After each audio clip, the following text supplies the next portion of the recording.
एक और बहुत ही खूबसूरत सा क्वेश्चन आप सभी के सामने है एसिड बेस थ्योरी से।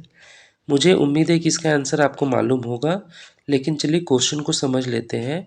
जिसमें ये पूछा गया है कि वो कौन सा कॉन्सेप्ट है जिसमें एसिड बेस का जो नेचर है वो इलेक्ट्रॉन के ट्रांसफ़र और गेन पर आधारित है, जिसमें इलेक्ट्रॉन पेयर का लॉस होता है इस नियम के तहत। तो क्या ये नियम ब्रोंस्टेड और लॉरी थ्योरी का है, या लुईस थ्योरी का है, या आर्हेनियस का है, या इनमें से सभी का है?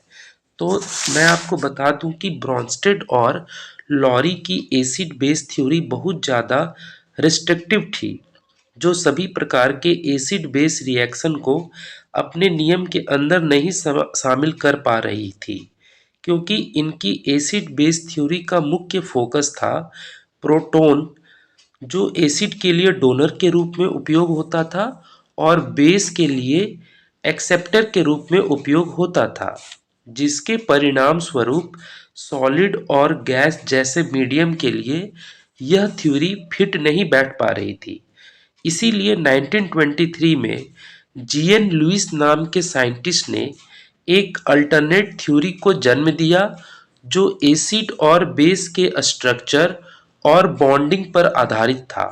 इस थ्योरी को समझने से एसिड और बेस के रिएक्शन की अनसुलझी कड़ियों को सुलझने में साइंटिस्टों को और केमिस्टों को बहुत ज़्यादा मदद मिली।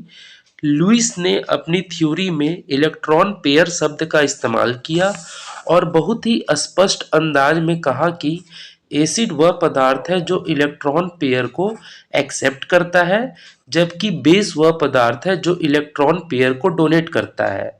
तो अब आप समझ गए होंगे कि इसका आंसर क्या होगा। तो ल्यूस थ्योरी जो ऑप्शन बी है, यहाँ पर सही आंसर हो रहा है इस क्वेश्चन के लिए। So here option B is the right answer, Lewis theory.